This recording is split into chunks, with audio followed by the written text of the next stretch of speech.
Karate ತರಬೇತಿ ಸರ್ಕಾರಿ ಮಾದರಿ ಬಾಲಕರ ಹಿರಿಯ ಪ್ರಾಥಮಿಕ ಶಾಲೆಯ ಆವರಣದಲ್ಲಿ ನಡೆಯಿತು. ಕಾರ್ಯಕ್ರಮದಲ್ಲಿ ಕರಾಟೆ ಮಾಸ್ಟರ್ ಅಸ್ಲಾಂ ಮತ್ತು ಗ್ರ್ಯಾಂಡ್ ಮಾಸ್ಟರ್ ರಿಯಾಜ್ ಅಹಮದ್, ಶುಭಾಕೈ ಶಿಕೋರಿಯೋ ಇದೇ ಕಾರ್ಯಕ್ರಮದಲ್ಲಿ ಪೆಸರಪರ್ತಿ ಸರ್ಕಾರಿ ಹಿರಿಯ ಪ್ರಾಥಮಿಕ ಶಾಲೆಯ ಮುಖ್ಯ ಶಿಕ್ಷಕರು ಶ್ರೀಮತಿ ಟಿಜಿ ಸರ್ವಮಂಗಳ ಮತ್ತು ಶಾಲಾ ವಿದ್ಯಾರ್ಥಿಗಳು ಯಶವಂತ್ ಕುಮಾರ್, ಅಭಿರಾಮ್ ಮತ್ತು ಅಮೃತ ವರ್ಷಿಣಿ ಪೋಷಕರು ಅಕ್ಕಲಪ್ಪ ಕಾರ್ಯಕ್ರಮದಲ್ಲಿ ಭಾಗವಹಿಸಿದ್ದರು. ಹಾಗೂ ಎಸ್ಡಿಎಂಸಿ ಸದಸ್ಯರು ಗಂಗರತ್ನ ಮತ್ತು ವಿದ್ಯಾರ್ಥಿಗಳು ರವಿ ಕಿಶೋರ್, ಎಂ ಕೀರ್ತನ, ಕೆ ಮತ್ತು ಧನುಷ್ ಪೋಷಕರು ಶಶಿಕುಮಾರ್ ಭಾಗವಹಿಸಿದ್ದರು.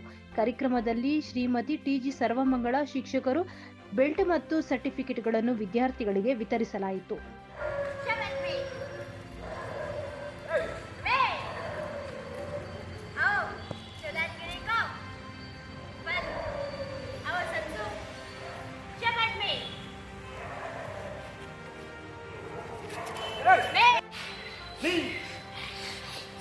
One, two.